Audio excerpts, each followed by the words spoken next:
Hello everyone and welcome to another video on the ToLiss Airbus A321, and today we're going to look at landing. I've had a few requests for a tutorial on how to land the A321.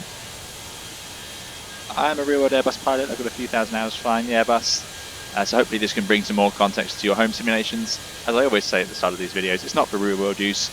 If you are going to go and fly a real Airbus, I'm sure you'll be given proper instruction and manuals and so on from your company, so obviously obey that over any of this, but this is just for use in the home simulation, and hopefully it will help you guys get a bit more used to landing this aircraft.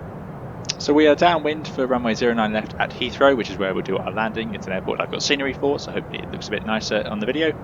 And we're going to look at the normal technique in nice conditions, and we'll do the two different landing flaps that we are allowed to use. So you can land flap 3 or flap full in the Airbus A321, and look at the technique for that. The Airbus A321, out of the short haul family, I fly the Airbus A319, A320 and A321, and in my opinion the 321 is quite a nice one to land. It's, with the extra weight, seems to absorb some of the landings a bit better than some of the other ones, but that's just a personal opinion. The Airbus family in general lands quite nicely, I think, compared to the other airliners and airplanes that I've flown. Great, so let's get to it. So as you can see, it's all set up. I've done other videos on setting up the A321 and the FMGC on this ToLiss Airbus, but we are just turning around shortly to turn onto base leg into Heathrow runway 09 left. Our FMGC is all loaded correctly. The weather's a bit grey, but light winds on the ground, and we're going to start off with a flap full landing, which we can see is selected in the FMGC. By default it normally is, so flap full. And the wind is a slight northerly wind, 0306 knots. I'm not going to talk about the other procedures particularly. This is just going to be a video on the landing technique. So hopefully that's useful for you, and we'll show a few landings in the different flap settings. So for this first landing, we'll start off on approach, and we want to be starting our landing from a fully stabilized approach. So that means by 1,000 feet I want to be at the right speed, I want to be on the right glide slope, and I want to be fully configured for landing. So that's all the gear and flap out that I'm going to land with. So there's no point rushing it in the last minute, because if you have an unstable final approach, that's probably going to lead you to a bad landing. So I'll do another video, but really by 2,000 feet above the ground I want to be flap 2, 160 knots, and by 1,000 feet I want to have everything configured. So I'm going to do that now. So we'll put the gear down and the rest of the flap. Arm the spoilers, and the landing lights are all on. Excellent. So here we are, fully configured, stabilized at our approach speed. Okay, so the next part is going to be the landing. So we've achieved that by 1,000 feet onto the landing. So as we get nearer to the runway, and if it's visual to us, it's good to start using the visual cues outside to make yourself have a better final approach. So from sort of the 500 foot point, as long as you can see out, you're going to start looking out towards the touchdown zone of the runway. You don't want to be looking in too much, because these get very sensitive later on in the approach, the glide slope and localizer. So if you look out, it'll make your life easier. You're going to keep a sensible rate of descent. So we can see a stabilized approach, 800 feet per minute rate of descent is 3-degree approach. That's working well for us. So once I disconnect the autopilot, I'm going to try and keep it about 800 feet per minute, maybe 700, just somewhere around there as a datum. As we get down to sort of 100 feet, I'm mostly looking out now, looking down the runway, keeping that rate of descent roughly stable, and there we go, stabilized at 1,000 feet. As we go through 50 feet, I'm getting ready to flare and looking out further down the runway for the landing. By 30 feet in a 321, because it's a bit heavier, I would want to be flaring. So at 30 feet, I'm going to do a prompt and positive back pressure onto the joystick, onto the side stick, and then just hold it there to get the nose to raise a little bit, no more than 7.5 degrees. Looking out towards the end of the runway, and then after 30 feet, and certainly by touchdown, thrust levers to idle. They've got to be at idle by touchdown. If you think you're sinking too fast, for other reasons, you might consider leaving them on for a little bit longer, but they've got to be idle by touchdown. And then I just release that back pressure to let the nose wheel come down. You don't need to apply forward side stick. So here we go, final approach, autopilot off. Not really having to do anything here. starting to look out, looking at the touchdown zone, aiming for those middle larger markers.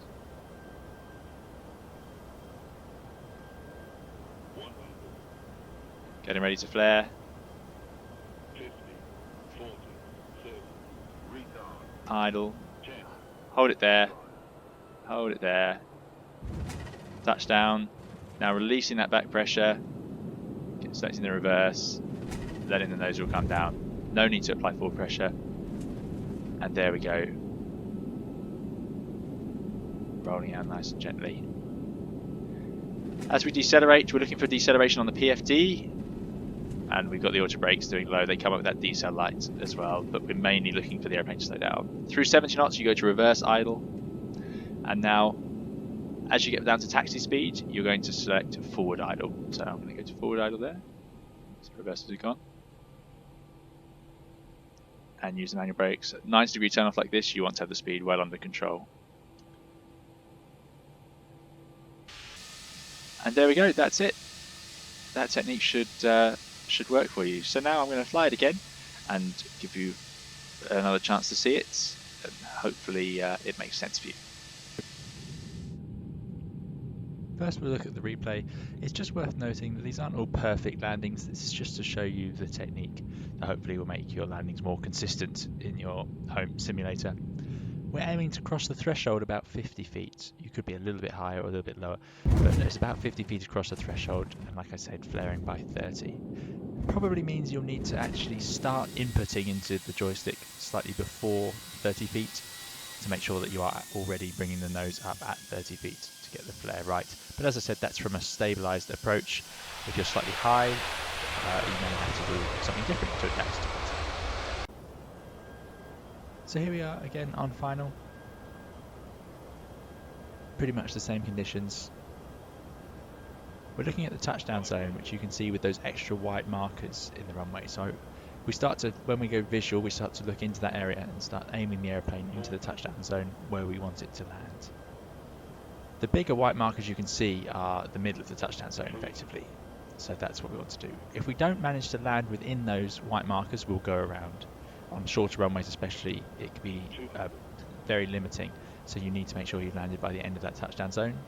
But no problem if you're not going to make it, you can just go around and try again. That's the safest way around it. 50, 40, 30, retard, 10. There you see the airplane come slightly to the right. So the wind is from the left. It's quite a light wind, but even so, a slight adjustment on the rudder there just to bring the nose to the right. But we do that just before touchdown. Once you've entered the flare, you don't need to do it any earlier, otherwise you'll make your landing more difficult for yourself.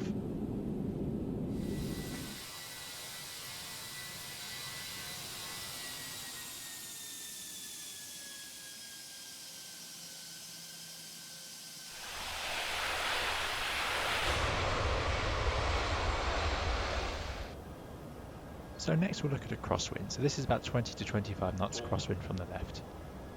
I want to emphasise this is a visual manoeuvre, so we're looking out at the runway as we get later on in the approach for our landing. We're not using the PFD, it's just there for reference. So you'll see the runway's off to our right slightly. We want to keep ourselves on the centre line of the runway coming down final approach. Very important. If you're not on the centre line, it will mean that you won't be able to correct the drift in the flare properly. Same technique now, we're going to flare at the same point. But once we've got into the flare and we are in the last few feet, we're going to remove the drift by putting the rudder to the right, just squeezing it on to get onto the centre line so that the airplane is pointing down the runway. So here we go, flare like normal, squeeze the rudder right.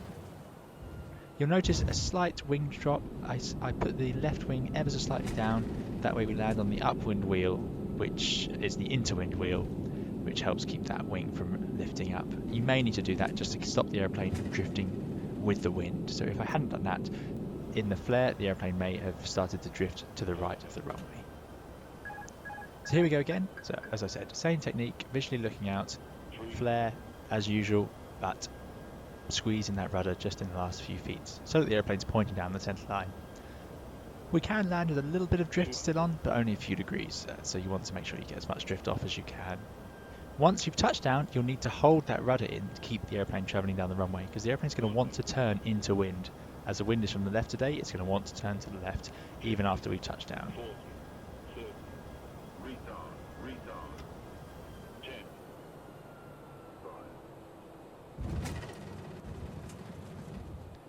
There we are, same again.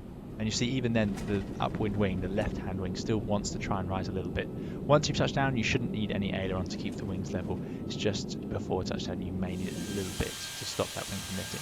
We don't want to land with bank on though, only a couple of degrees. 7 degrees is an absolute limit. You do not want to land with any more than that, and that would be quite a lot. So just a little bit. You'll see that it's just about keeping the airplane in a safe place at the right speed in the touchdown zone. We don't need to extend the landing to make it super soft or anything like that. We just want to be in the right technique, right place, safe and sensible. For those unaware, the term drift I'm referring to here is the difference between the runway heading and the heading of my aeroplane.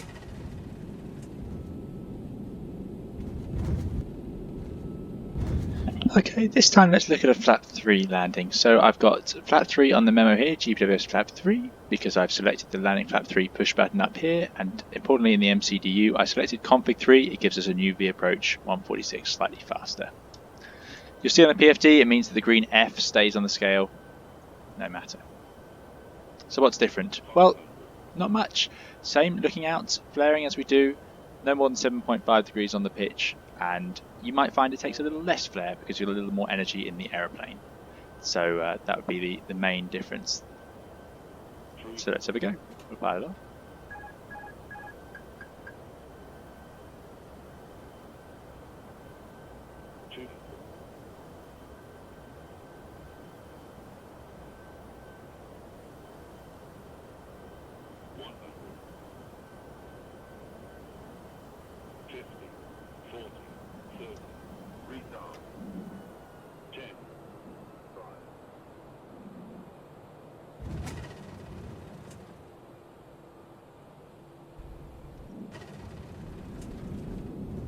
And there we go.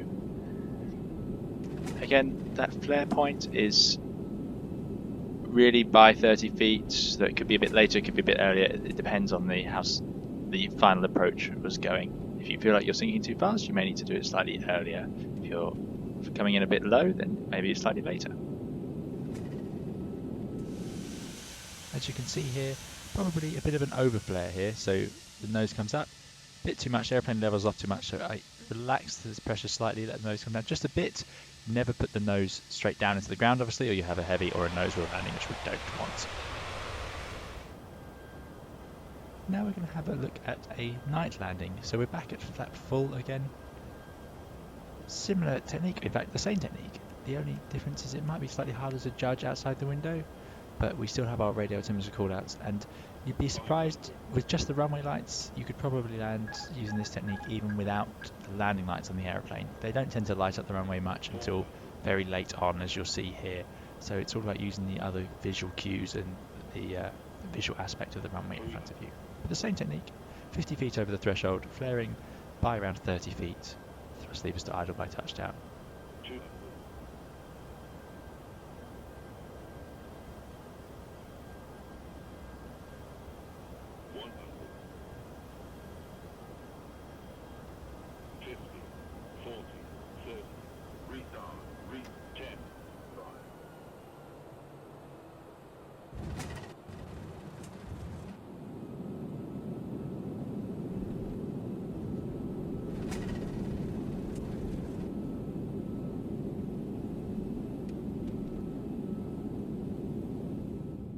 So that's it for today. I hope this has been of some use to you. As I said, these aren't all the most perfect landings in the world. It's just about a safe, consistent technique to help you guys get more consistent landings in your Airbus simulators at home. As I said before, this is not for any real-world use, just for us at home to enjoy X-Plane. Please do keep the feedback coming. There'll be more tutorials and more flights coming soon from my channel. I hope this has made sense. Any questions, of course, please just ask, put them in the comments.